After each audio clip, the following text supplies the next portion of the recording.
Hey guys, what's up? And welcome back to another, as my friend call it, long review, and this time on TED 2.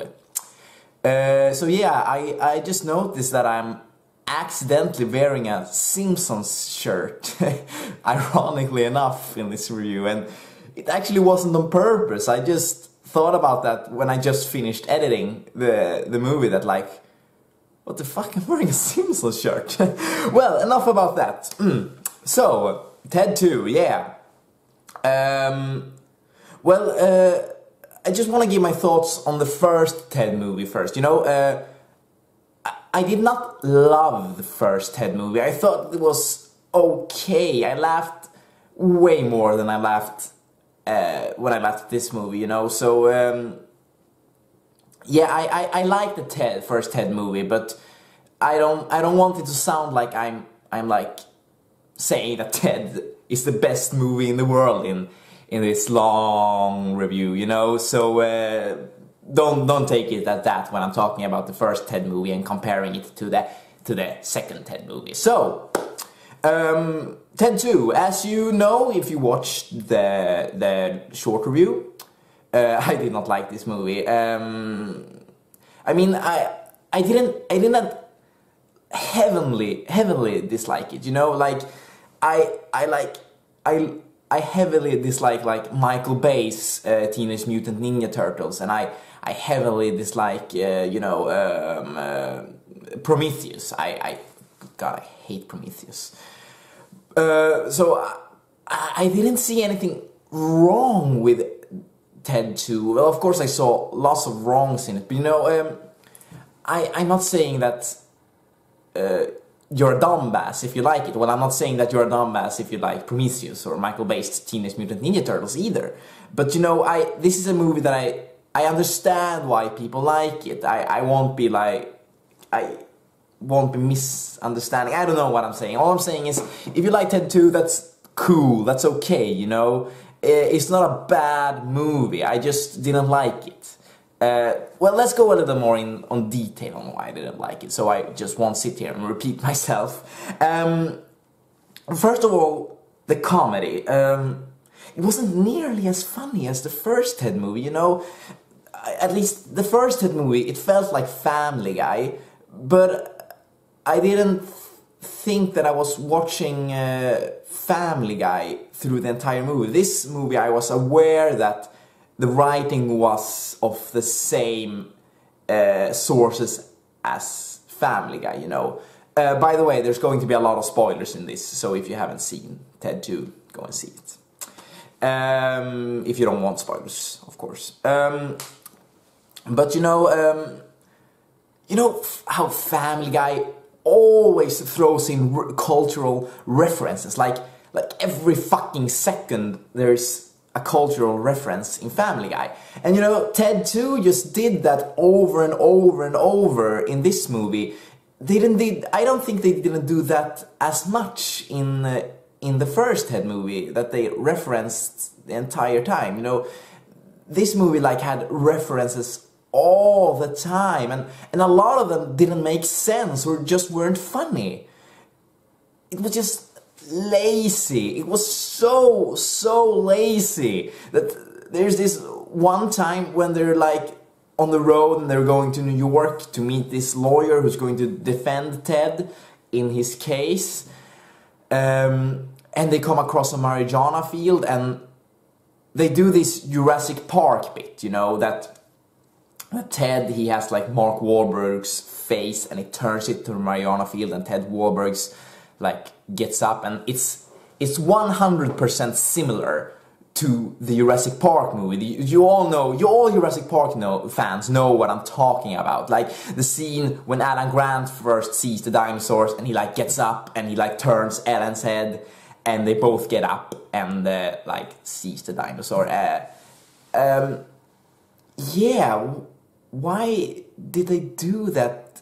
How? I'm just gonna ask the question: how can dinosaurs and marijuana be related? What do they have in common?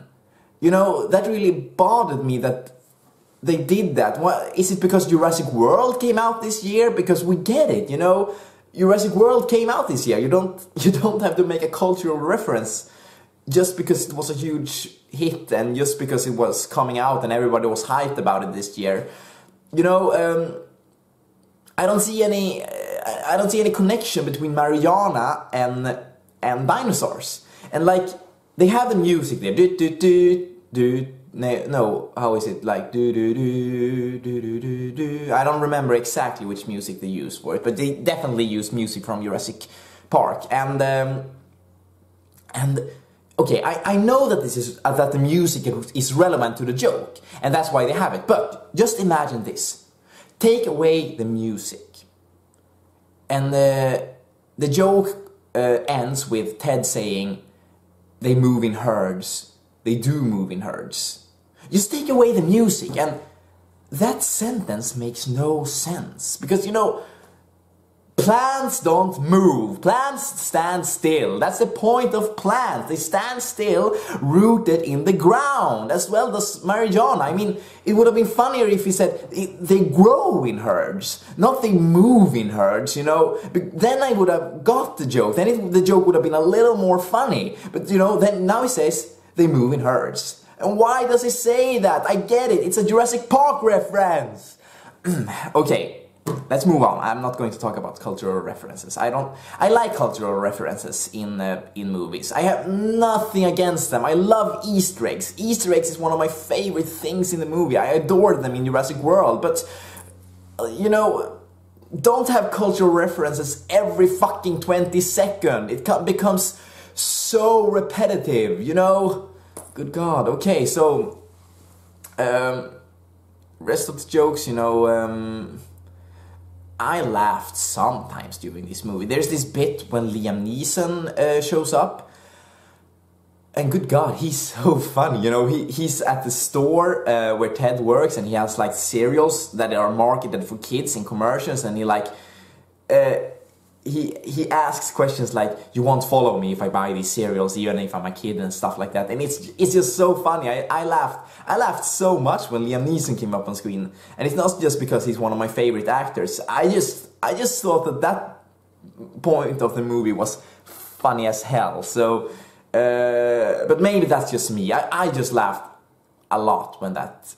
And also when the movie went really, really dark. I laughed, like when they're on this improv theater, and the improv actors say, "Name a place," and Ted's like, "Robin Williams at 9/11. I know, I'm a horrible person. I don't laugh at Jurassic Park references, which Jurassic Park is one of my favorite movies, but I laugh at death. I'm a horrible person, I know, but I like my comedy dark. I love it when it's dark," and that was just it for me. I laughed a lot. And also, there's this weird joke that they have in the movie, like when they are, 2 times they have it. One when they're at the lawyer's office, and one when they're at another lawyer's office, which is played by Morgan Freeman, which I'm going to get to later. And there are caramels on the desk. And Mark Wahlberg, he says like, "Are those caramels to take?"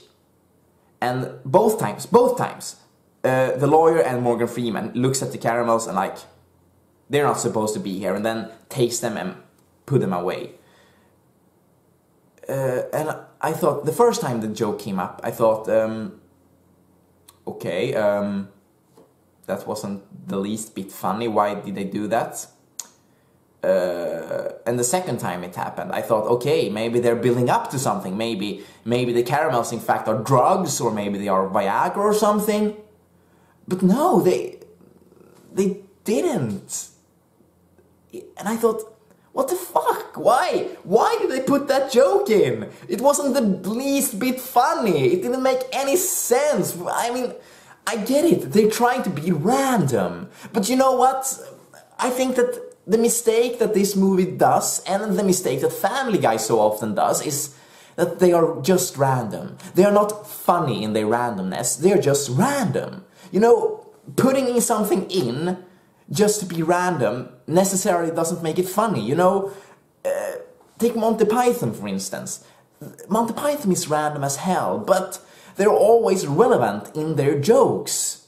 you know, John Cleese even wrote that in his biography, you know? You can be random, but you have to be relevant in the joke.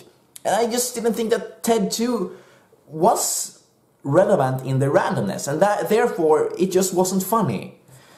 So, yeah, I laughed, but I can assure you one thing. When I laughed in Ted 2, I laughed. I really did. So the few moments I thought the jokes were funny, I laughed. So that's why I gave it 2 Family Guys instead of 1 Family Guy. Because when I laughed, I laughed. Oh yeah, also, I want to bring this up. There are a lot of jokes that are negative towards homosexuality. You know, that the guys, they are afraid to be linked to homosexuality. You know, it's 2015, it's time to quit that shit, you know? It's time to quit being afraid of being linked to homosexuality, because there's nothing wrong with that. So, you know, just stop it, okay? I don't think it's the least bit funny when you link homosexuality to something negative. Even if you're trying to be funny, even if you're trying to parodize their manhood, like... Because when you joke about homosexuality being something negative, it becomes funny, and it stays funny, and it stays positive to connect mandom and homosexuality to something negative. So just stop it, okay? Can just every comedian, every comedic movie just stop making negative references to homosexuality and trying to make it funny. Okay, good. Now we stop that, we get that out of the way, and we continue with this review. So, as I went on and on in the short review, why the fuck wasn't this the story of the first movie? That annoyed me so much. That's the first thing I thought when I saw the trailer. I was like, what the hell? I mean, this is a good question. What would happen if a talking teddy bear would come back to life? Would people talk about this? Would he still be property, or would he have become a person? I mean, this movie should have been the first movie, or they should have made this movie a prequel. And there are so many reasons to make this movie a prequel, you know, mainly because, I mean, Ted, he gets an apartment, he gets a job, he gets arrested. I mean, he even gets married in the first... sequence of... The first thing that happens in this movie is that Ted gets married. And you know, all the shit that happens in the first movie, you can't do that if you're not recognized as a person, as a human being, you know? So, and they didn't bring this up once in the first movie. They should have brought it up in the first movie, and that's why this movie should have been a prequel, I think. Also, this movie should have been a prequel because Mila Kunis is not in this movie. And I make it sound like I don't like Amanda Seyfried in this movie, which I think she's okay in this movie. I think she's a brilliant actor. In this movie, I just thought that she was okay. You know, the reason that Mark Wahlberg breaks up with Mila Kunis' character is just so dumb. He says to Amanda Seyfried that it's because, you know, Mila Kunis was always trying to change him.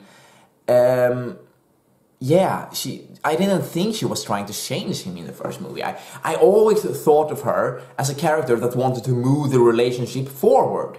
And he even tries to fight for her. He even changes for her because he loves her so much. And then in Ted 2, he just says that one day he woke up and he didn't feel like doing it anymore. Which makes everything he fought for between him and Mila Kunis in the first movie pointless, entirely pointless. Dear God, the more I think about it, the more Ted 2 ruins the first movie for me. My God, I might have taken away that Family Guy and just give it one Family Guy when I think about it. No, but, you know... So reasons that this Ted 2 should have been a prequel is because, you know, they should have brought this question up way too early. And also, the reason that Mark Wahlberg breaks up with Mila Kunis is just not good. You know, it destroys everything that the first movie stood for. Yeah, also, that guy that was the villain in the first movie, I don't remember the actor's name because I never think he's funny. I never laugh when he's on screen, and he always appears in stuff that I don't like. He like was in Dads, I didn't like Dads. He was in Avatar, didn't like Avatar. My Name's Earl, don't like My Name's Earl. I don't remember his name, but he has a mustache, and he was with the kid in the first movie, and they were like, "Oh, Daddy, I want Ted," and then he kidnaps Ted and tries to take him to his son. You know, he reprises his role in this movie, and they could have taken him away, and it wouldn't have made any difference. You know, he's a completely useless character in this movie. It is so dumb that he is in this movie. It's just so the movie can have a climax, but it disappoints us because it is so unnecessary that he's in this movie. You know, they don't need him in this movie. They could have taken him away and like shortened the movie with 20 minutes. There is this, he also has this joke that really annoyed me, that Fresh Cake, he works as a janitor at the toy company that made Ted, and he's like obsessed with urinal cakes, and he has a code word in the movie, and he's like he talks to the manager. They're planning to kidnap Ted so they can like make him into a toy, see how he functions, and make him into a more Teds, like make him into a product, which was stupid, I thought, because he became alive by a boy's wish. They don't know how he became alive. They can't just cut him up and see how he functions, because there's just fucking cotton in him, like we saw in the first movie. Anyway, he has a code word for when he kidnaps Ted that he's going to say to the manager of the toy factory, and he makes him say it. Like, he says to him, you know, say the code word just to be safe, so you don't forget it. And the manager's like, no, I don't want to say it. And it's like, say it, say it, say it. And then he makes him say it, and it's Fresh Cakes. And, you know, they just put that joke in so we would know how stupid it is that the code word is Fresh Cakes. And I don't mind that, but instead of him making him say it, they could have gone like this, that he stands in front of the toy factory guy and he says, you know, say the code word. And then he would sigh and say, Fresh Cakes. You know, that would have been more funny, I thought, than he would like say the code word and he would like, no, I don't want to say it. Say the code word, because we know that he's going to say it, because they can't leave us hanging not knowing what the code word is. So that was just pointless 15 seconds. So, yeah, a lot of pointless jokes in this movie. Yeah, what more can we talk about this movie? Well, Mark Wahlberg. I did not like his acting in this movie. I didn't believe a single word that he said. I don't know, I just thought about him, like, how he acted in The Happening. It was just half-assed, you know, and, you know, a lot of the actors just were okay. I mean, Morgan Freeman was good, like, he's always good, you know. So the acting wasn't that great, you know. Seth MacFarlane, his voice just sounds like Peter Griffin with a Boston accent. So, no, the acting, I wasn't fond of the acting, but that's just my personal opinion, you know. I don't have a... Yeah, let's just leave it like that. I didn't like the acting. If you like the acting, I won't argue against you, because it's just a matter of taste, you know. I will try to round this up now, because I have said as much as I would like to talk about, I think. But I would like to talk about one thing that I liked about this movie. I liked the first courtroom scene, you know, because at first they get Amanda Seyfried's character to be Ted's lawyer, and then there's two courtroom scenes. There's one in like the beginning of the middle of the movie, and then there's one in the end of the movie. And the first one time, Amanda Seyfried represents Ted, and yeah, I like that scene. I thought that scene was funny, you know, and it just bothered me that a lot of things that they said they could have found good arguments, because there's this one guy that represents the state, and he's like the best lawyer in the world. He has never lost a case, blah blah blah blah blah. And the things he say can be argued against so well. He brings up the question like, okay, if we're going to recognize Ted as a person, should we like recognize a pig as a person? Should we recognize a toaster as a person? Well, no. You could so easily argue against this because Ted can drive a car, he can work, he can vote, he can contribute to the society, he can do everything that a human being can, and therefore he should be recognized as a person. That could have been an argument against the evil lawyer's argument so easily. I just sat in the audience and thought, okay, well, they should at least bring that up, because yeah, that's like the most relevant and bring down argument you can come up with. But they didn't, and that was just so stupid. All Amanda Seyfried character says about Ted is like, he has feelings, he has feelings, he has feelings, he has feelings, he can think ethically. Yes, he can, and that's a good argument, but bring more arguments up, more than he's a person, and that he has feelings. Also, this character, this evil lawyer, he asked Mark Wahlberg, when did you get Ted? And he says, yeah, my parents bought him for me.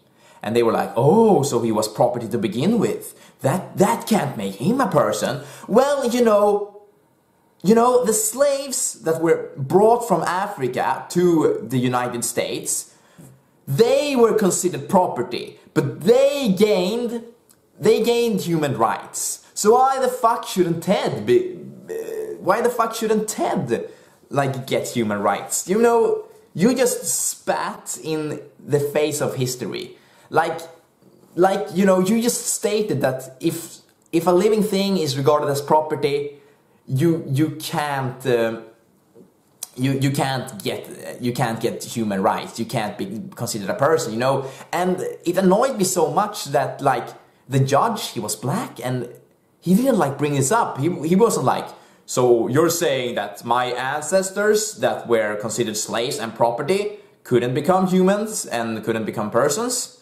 There were so many arguments that the supposedly best lawyer in the world brought up that could have been argued against so easily, And I get it. Amanda Seyfried character, she's a new lawyer and it's her first case. But, a teen, it's easy to argue against the evil lawyer. That's all I'm saying, And, other than that, I liked the courtroom scene. I thought that it was funny. It was easily the best part of the movie. But the second courtroom scene, I just thought that was stupid. They get Morgan Freeman to represent Ted, and he's like a human rights activist, and he like fights for freedom for persons and stuff like that. They describe his voice, by the way, perfect in this movie. They say, I think I want to sleep at a bed made entirely by your voice. That's like the perfect description of Morgan Freeman's voice. But they get him to represent Ted. What annoys me about that is that he says the exactly same words that Amanda Seyfried says, but just with other words. He says that Ted can think ethically, that he has feelings, blah blah blah blah blah. He just says it with more like fancy words, so that annoyed me a lot.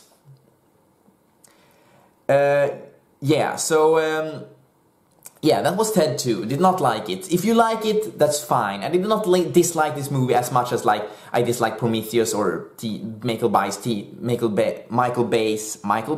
Teenage Mutant Ninja Turtles.